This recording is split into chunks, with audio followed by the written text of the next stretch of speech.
Shalom shalom, ndabashuhuje mu izina ry'umwami wacu Yesu Kristo, amahoro y'Imana akomeze kubana namwe. Nizere ko mumeze neza, nizere ko muri amahoro, nizere ko mukomereye mu mwami Yesu. Rero uyu munsi Imana yampaye indirimbo ndi bubaririmbire, ni indirimbo irimo ubutumwa bwiza, ni indirimbo umuntu yaririmba akumva hari aho imukuye ndetse hari n'aho imugejeje. Yesu nashimwe kandi Yesu wacu nahabwa icyubahiro. Kandi ni ukuri bakristo bene data, buriya iyo uririmbye indirimbo y'Imana ukayiririmba neza, njya numva abantu bavuga ngo buriya ubusenze inshuro 3. Yesu nashimwe.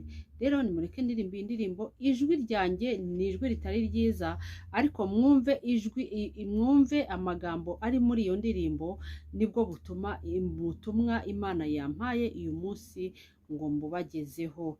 Yesu nashimwe kandi Yesu wacu nahabwe icyubahiro. Reka turirimbe indirimbo ya 388 mu ndirimbo zo gushimisha Imana. Iravuga ngo tunganira Imana ubudasiba,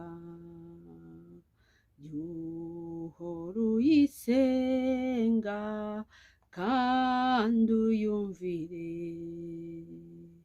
yubana n'abayo, yufashe indushyi, ntusibe na rimwe kuyikorera, yubana n'abayo, yufashe indushyi, ntusibe na rimwe kuyikorera. Tunganira Imana, yubana nayo, nutumbira Yesu uzaba nkawe, nuse bazamenya kubana nawe, bareka ubugome bitabe Yesu,